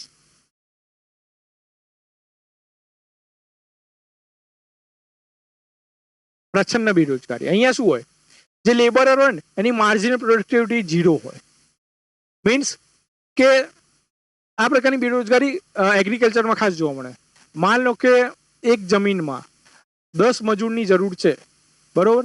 10 મજૂરના દ્વારા આપણે 100 કિલો ઘઉં પાકવી લઈએ છીએ, પણ આમ છતાં ત્યાં 15 લોકો કામ કરતા હોય તો બીજા 5ની માર્જિન તો પણ 100 કિલો જ ઘઉં પાકવવાના, તો જે પાંચ જે રહ્યા ને એની પ્રોડક્ટિવિટી 0 કહેવાય. સીમાંત બેરોજગારી, સીમાંત રોજગારી, સીમાંત ઉત્પાદન ક્ષમતા જેની એની 0 છે. That's what disguise employment.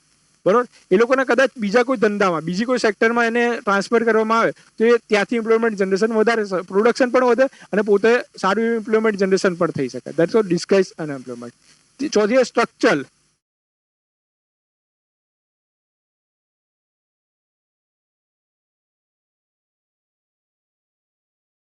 માળખાગત બેરોજગારી.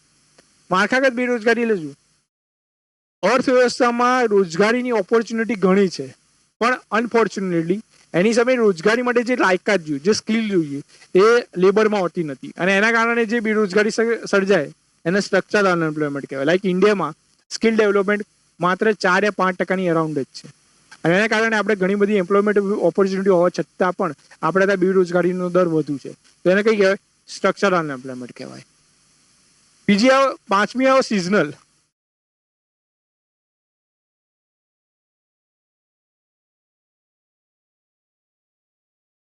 મોસમી બેરોજગારી. હવે વર્ષના અમુક મોસમમાં કામ હોય અને બાકીના મોસમમાં, બાકીના ઋતુઓમાં એ લોકો બેકાર બેસી રહ્યા હોય. લાઈક લેબર, એગ્રીકલ્ચર લેબર છે, પછી બીડીમાં કામ કરતા લોકો છે કે વોટ એવર જે હોય એ બધા કયો કહેવાય? સિઝનલ કહેવાય. તો સાયકલિકલ, ફ્રિક્શનલ, ડિસ્ગાઇઝ, સ્ટ્રક્ચરલ અને સિઝનલ. સૌથી ઇમ્પોર્ટન્ટ કે ઇન્ડિયા માટે સ્ટ્રક્ચરલ અને ડિસ્ગાઇઝ. આ બે સૌથી ઇમ્પોર્ટન્ટ. ક્વેશ્ચન સીધો પૂછે સ્ટ્રક્ચરલ ઇકોનોમી નીચેનામાંથી કઈ કહેવાય એમ, કોને કહેવાય? પછી 5 અલગ અલગ પ્રકારની અનએમ્પ્લોયમેન્ટની એ લોકો ડેફિનેશન મૂકશે. તો સ્ટ્રક્ચર યાદ રાખવાની કે રોજગારી હોવા છતાં પણ સ્કિલના અભાવે આપણે જ્યારે રોજગારી પ્રોવાઈડ ન કરી શકે એને સ્ટ્રક્ચરલ અનએમ્પ્લોયમેન્ટ કહેવાય. તો આ રીતનું એક ધ્યાન રાખજો. બીજું છે વર્કર પોપ્યુલેશન રેશિયો અને લેબર ફોર્સ પાર્ટિસિપેશન રેશિયો. જેને વર્કર પોપ્યુલેશન રેશિયો લેશું તો કે જેટલા એમ્પ્લોયડ પર્સન છે અને divide by total person, total કન્ટ્રીના જેટલા person multiply 100. That's all worker population ratio. આ થોડું એન્જિનિયરિંગ ઇકોનોમિક સર્વિસના રિલેટેડ વધારે છે અને આ એક important labour force participation ratio. Labour force participation ratio એટલે શું? તો જેટલા એમ્પ્લોયડ પર્સન છે બીજા અનએમ્પ્લોયડ પર્સન છે એને divide by population of the country multiply by 100. તો લેબર ફોર્સ પાર્ટિસિપેશન અને worker force participation ratio. Labour force participation ratio ઇન્ડિયામાં વુમેનનો ઘટતો જઈ રહ્યો છે. ઇન્ડિકેટર્સ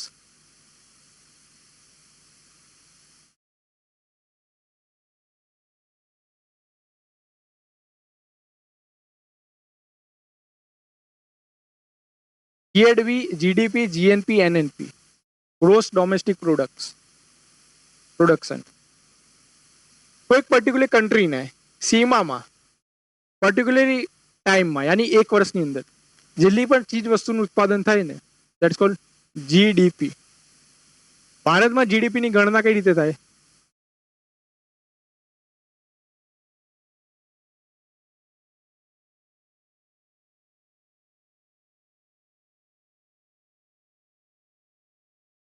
આ જીડીપીની સ્ટાન્ડર્ડ મેથેમેટિક્સ છે. C for consumption, I for investment, G for government expense અને એક્સ માઇનસ એમ યાની એક્સપોર્ટ માઇનસ ઇમ્પોર્ટ. આની જે ટોટલ વેલ્યુ થઈ that's called GDP, gross domestic production. જીડીપીમાંથી ડેપ્રિસિએશન બાદ કરો એટલે એનડીપી આવો, નેટ ડોમેસ્ટિક પ્રોડક્શન. જીએનપી, જીએનપીમાં શું હોય? જીડીપી એમાંથી જીડીપી તો ખરી પ્લસ જે ઇન્ડિયાના રહેવાસીઓ છે જે ફોરેનમાં અહીંયાથી ઇન્કમ પ્રાપ્ત કરે છે એમાંથી જે અહીંયા જે વિદેશના લોકો છે એ લોકો જે ઇન્કમ પ્રાપ્ત કરે છે એને બાદ કરી દેવાની. એના આધારે જે વેલ્યુ વધે that's all GNP, gross national production. Any GDP plus ભારતના લોકો જે ભારતની બહારથી ધન પ્રાપ્ત કરે છે, નફો છે, રેમિટન્સ છે કે પ્રોફિટ છે કે ઇન્કમ પ્રાપ્ત કરે છે, એમાંથી ઇન્ડિયામાં જે બહારના લોકો છે એ લોકો જે પ્રોફિટ યા નફો પ્રાપ્ત કરે છે, જે રેમિટન્સ છે, ઇન્કમ પ્રાપ્ત કરે એ બાદ કરી દો. That's called gross national production. આ જીએનપી માંથી ડેપ્રિસિએશન બાદ કરો એટલે નેટ નેશનલ પ્રોડક્શન. અને નેટ નેશનલ પ્રોડક્શન ને જ નેશનલ ઇન્કમ ગણવામાં આવે છે.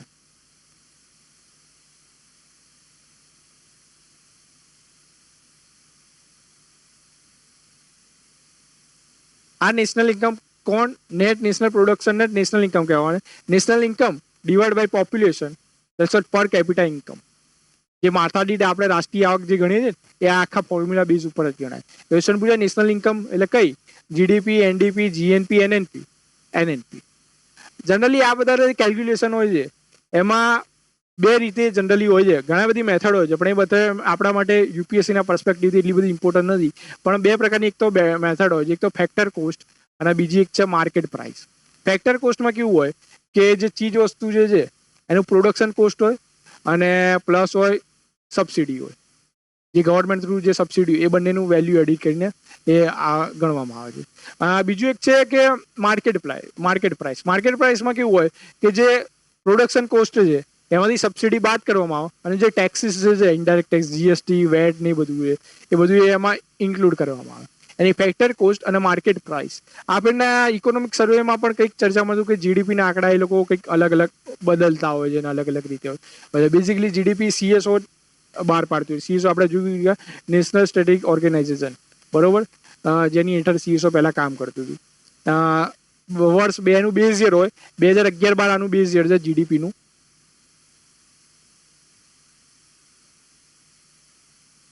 પણ ફરીવાર ચેન્જીસ કરીને આ લોકો 2017-18 કરવાના છે. સોરી 17-18 કરી દીધું, સોરી. એટલે 2017-18 કરી દીધું છે અને એના કારણે જીડીપીના આંકડામાં બદલાવ આવતી રહેતી હોય છે અને એના કારણે ઘણા બધા ચેલેન્જીસ ને ઘણા બધું કંટ્રોવર્સી ઊભી થઈ હતી હાલમાં. તો જીડીપી, જીએનપી, એનએનપી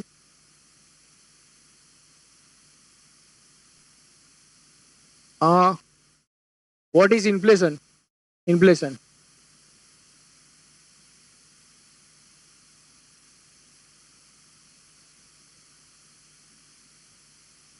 સામાન્ય રીતે સિમ્પલ લેંગ્વેજમાં કહું તો કે ગુડ્સ એન્ડ સર્વિસની ચીજ વસ્તુમાં થનારો વધારો, બરોબર, એને ઇન્ફ્લેશન કહેવાય. ઇન્ફ્લેશન કઈ રીતે, બેઝિકલી કઈ રીતે થાય ઇન્ફ્લેશન? બે રીતે થાય. ડિમાન્ડ પુલ ઇન્ફ્લેશન,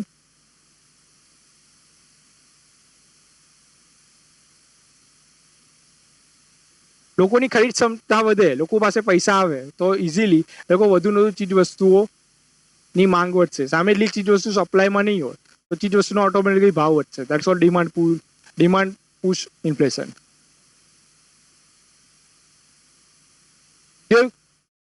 કોસ્ટ પુશ ઇન્ફ્લેશન, यानी જે ચીજ વસ્તુ બનાવવાની જે પ્રોસેસ છે એ જ ખર્ચાળ બની જાય. સમાવ લાઈક તેલના ભાવ વધ્યા, રો મટીરિયલનો ભાવ વધી ગયો, લેબરોએ સ્ટ્રાઇક કરી એમની વેજીસ વધારવા માટે, કોઈક ડિઝાસ્ટર આવ્યું લાઈક કોરોના કે એના કારણે, તેના કારણે શું જે ચીજ વસ્તુને બનાવવાનો જે ખર્ચો હતો એ ખર્ચો વધી ગયો. That's a cost push inflation. અને આપણે જોઈ ગયા ઇન્ફ્લેશનને કંટ્રોલમાં, ઇન્ફ્લેશનની રિવર્સની સાઇડ ડિફ્લેશન, ટોટલી ઊંધું, ચીજ વસ્તુના ભાવ ઘટી જાય, દેટ્સ ઓલ ડિફ્લેશન. અને આપણે આ બંને કેટેગરીને આપણા બેન્કિંગ સેક્ટરમાં ભણી ગયા કે ઇન્ફ્લેશનને કંટ્રોલ કરવા માટે કયા કયા ટૂલ હોય. તો મોનેટરી પોલિસી, ફિસ્કલ પોલિસી, એ બંને એક ટૂલ હોય. મોનેટરી પોલિસીમાં આપણે જોઈ ગયા ક્વોન્ટિટી એન્ડ ક્વોલિટેટિવ ટૂલ્સ, એના આધારે બેઝિકલી આરબીઆઈ એને કંટ્રોલમાં કરતી હોય છે ઇન્ફ્લેશનને, બરોબર. બીજું છે સ્ટેગફ્લેશન. સ્ટેગફ્લેશનમાં કેવું હોય, એક તો હાઈ ઇન્ફ્લેશન,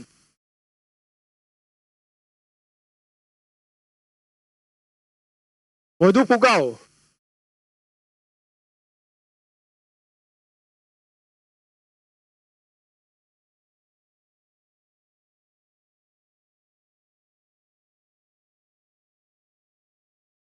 ફુગાવાનો દર પણ વધુ હોય, હાઈ અનએમ્પ્લોયમેન્ટ, બેરોજગારીનો દર પણ વધુ હોય, અને plus low growth. High inflation, high unemployment અને low growth, that's called સ્ટેગફ્લેશન.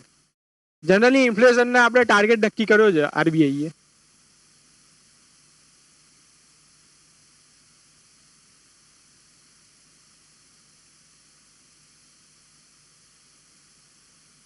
Consumer price index ના આધાર ઉપર 4 + or -2 ઇન્ડિયન ઇકોનોમી માટે સૌથી સારો ફુગાવો છે, સારો ફુગાનો રેટ છે, એટલો જળવાઈ રહ્યો છે મોનેટરી પોલિસી થકી.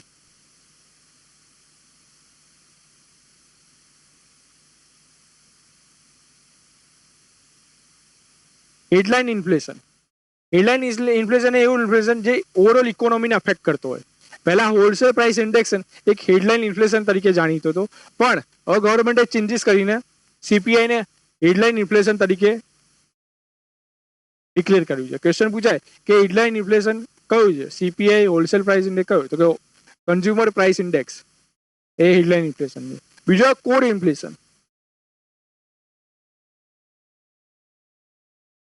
કોર ઇન્ફ્લેશન જે હેડલાઇન ઇન્ફ્લેશન છે એમાંથી રો ફૂડ અને ફ્યુલ, બરોબર, જેના ચીજ વસ્તુમાં ફ્લક્ચ્યુએટ વધારે થતું હોય એ ફૂડ એન્ડ ફ્યુલને બાદ કરી દો અને પછી જે ઇન્ફ્લેશન વધે દેટ્સ કોલ્ડ કોર ઇન્ફ્લેશન.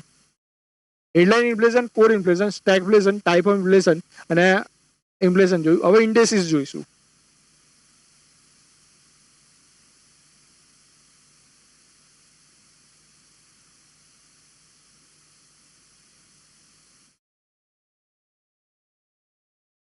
પહેલો સીપીઆઈ, આના ઉપર એક ક્વેશ્ચન પૂછાતા હોય છે, એકાદ ક્વેશ્ચન આના ઉપર આવી શકે છે. જેમ કે જોઈશું આપણે સીપીઆઈ, કન્ઝ્યુમર પ્રાઇસ ઇન્ડેક્સ કોણ બહાર પાડે? એનએસઓ, સીએસઓ જે હતું અત્યારે એનએસઓમાં મર્જ થઈ ગયું છે. રૂરલ, અર્બન ને ઓલ, આ ત્રણે એનએસઓ બહાર પાડે. Industrial worker, labour ministry. Rural labour, labour ministry, અને એગ્રીકલ્ચર લેબર મિનિસ્ટ્રી. સીધો ક્વેશ્ચન પૂછાય તો કે સીપીઆઈ ઇન્ડસ્ટ્રીયલ વર્કર કઈ મિનિસ્ટ્રી બહાર પડે? સીધો સિમ્પલ ક્વેશ્ચન પૂછાયો, લેબર મિનિસ્ટ્રી આવે. આ રીતના અલગ ક્રાઇટેરિયા કન્ઝ્યુમર પ્રાઇસ ઇન્ડેક્સમાં. મીન્સ ઘણા બધા આમાં તો કન્ઝ્યુમરને રિલેટેડ જેટલી પણ આઇટમ્સ છે બધી આઇટમ્સનો આમાં સમાવેશ થઈ જતો હોય છે. પછી હતા ડબ્લ્યુપીઆઈ, હોલસેલ પ્રાઇસ ઇન્ડેક્સ, જેમાં સીપીઆઈ પ્લસ મેન્યુફેક્ચરિંગ ટૂલ્સ છે, ફ્યુલ છે, એ બધાનો અંદર હોલસેલ પ્રાઇસ ઇન્ડેક્સમાં સમાવેશ થતો હોય છે. બરોબર, એ કોણ બહાર પાડે?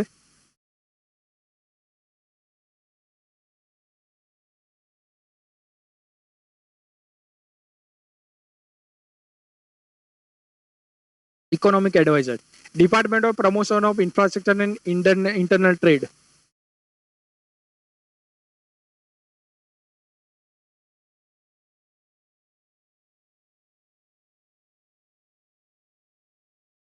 Economic advisor, Department of Promotion of Investment in Infrastructure and Internal Trade.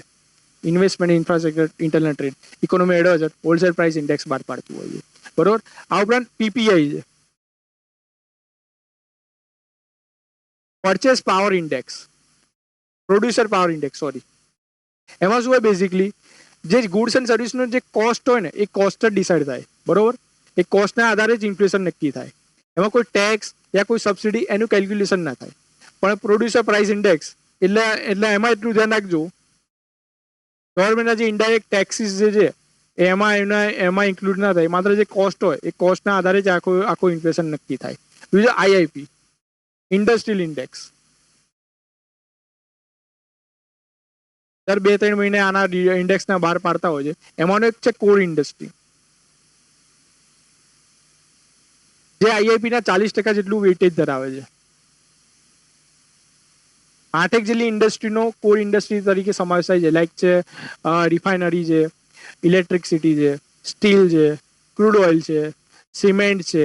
આ પ્રકારની જે ઇન્ડસ્ટ્રી છે ને એ કોર ઇન્ડસ્ટ્રી કહેવાય. અને કોર ઇન્ડસ્ટ્રીના આધાર ઉપર વેઇટેજમાંથી લાઈક કે 2017-18માં ક્વેશ્ચન એક પૂછ્યો હતો કે નીચેનામાંથી કઈ ઇન્ડસ્ટ્રીનું આઈઆઈપીમાં વેઇટેજ વધારે છે, કે નીચેનામાંથી કઈ ઇન્ડસ્ટ્રીનું સૌથી વધારે યોગદાન છે યા સૌથી વધારે ઓછું યોગદાન છે. આ રીતના લોકો ક્વેશ્ચન પૂછતા હોય છે. તો લાઈક કે આ રીતની ક્રોનોલોજી પણ જાણવી જરૂરી છે. તો index, CPI, rural urban, all, rural, WPI, IIP, core industry. તો તમે જુઓ કે કઈ રીતના ક્વેશ્ચનો પૂછાતા હોય છે. ક્વેશ્ચનોની પેટર્ન તમે ધ્યાનથી એનાલિસિસ કરો. તો ઇકોનોમીમાં કન્સેપ્ચ્યુઅલી જે ક્વેશ્ચનો હોય છે એના ક્વેશ્ચનો વધારે પૂછાતા હોય છે. ગવર્મેન્ટે જે લાઈક ન્યૂ યુનિવર્સિટી કરી હોય, ન્યૂ ચેન્જીસ લાયા હોય, જે ચેન્જીસના બેઝ ઉપર ક્વેશ્ચનો પૂછાતા હોય છે. ગવર્મેન્ટની જે સ્કીમ જે ચર્ચામાં રહેલી છે એના ઉપર ક્વેશ્ચનો પૂછાતા હોય છે. કોઈ ઇન્ડિસિસ છે, રિપોર્ટ છે, વર્લ્ડ ઇકોનોમિક ફોરમ છે, વર્લ્ડ બેંક છે, ઇન્ટરનેશનલ મોનેટરી ફંડ છે, એના રિપોર્ટો કઈ રીતના કેવા બહાર પાડવામાં આવે છે એના બેઝ ઉપર ક્વેશ્ચન પૂછાતા હોય છે. હવે તમે જુઓ, જે આપણે આઈ પેટર્નનો ટોપિક ભણ્યા, એક નાનો ટોપિક છે પણ એમાં જીઓગ્રાફી ઇન્ડિકેટર છે, એના ઉપર દર વર્ષે લોકો દર અલ્ટરનેટ વર્ષે 1 યા 2 ક્વેશ્ચન પૂછાતા. તો કે એના ઉપર એ લોકો ક્વેશ્ચન પૂછતા હોય છે.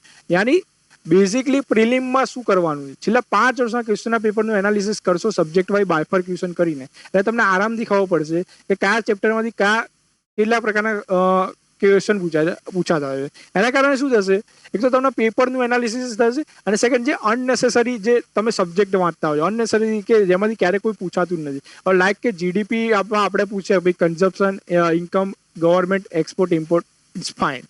પ્લસ એમાં પછી ડેટામાં કયા સેક્ટરનો કેટલા ડેટા હોય છે, હવે એની કઈ મેથડ હોય છે, એ રીતનું ક્યારેય યુપીએસસી નહીં પૂછે. કેમ કે માઇક્રો અને મેક્રો 2 પ્રકારના ઇકોનોમી આવે. એમાં જે મેક્રો લેવલની ઇકોનોમી છે એના બેઝ ઉપર જ અને એની આસપાસ જ ઇકોનોમીના ક્વેશ્ચન પડશે. જે માઇક્રો જે છે એ ઇન્ડિયન ઇકોનોમિક સર્વિસ માટે ઇમ્પોર્ટન્ટ હોય છે. યુપીએસસી એક જનરલાઇઝ સર્વિસ છે જેમાં તમામ પ્રકારના કેટેગરીના લોકો આપતા હોય એક્ઝામ. એટલે એક માનીને ચાલવાનું, એક માઇન્ડસેટ માનીને ચાલવાનું કે એમાં ક્યારેક ટેકનિકલી કોઈ પણ સબ્જેક્ટમાં નહીં ચાલે. એ ચાહે જીઓગ્રાફી હોય, ઇકોનોમી હોય, સાયન્સ ટેક હોય કે કોઈ. કોરોના છે તો કોરોનામાં ક્યારેક ટેકનિકલી નહીં પડવાનું.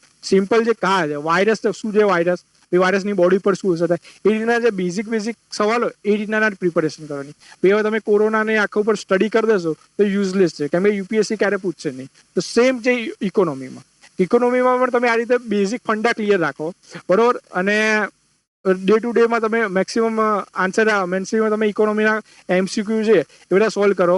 ઓનલાઈન ક્લાસીસના અવેલેબલ હોય છે તો તમારે આ એક આરામથી રહેશે અને ઇઝીલી તમે આ સબ્જેક્ટ આખો તૈયાર કરી શકશો.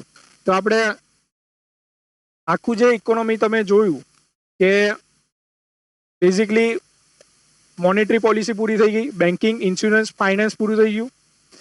ત્યારબાદ આપણે જોયું કે બજેટ પૂરું થઈ ગયું, ફાઇનાન્સ કમિશન પૂરું થઈ ગયું, GST પૂરું થઈ ગયું, ઇન્ટરનેશનલ ટ્રેડ પૂરું કરી દીધું આપણે, બેલેન્સ ઓફ પેમેન્ટ પૂરું કરી દીધું, ટાઈપ ઓફ બજેટનો આખા ચેપ્ટર પૂરા કરી દીધા.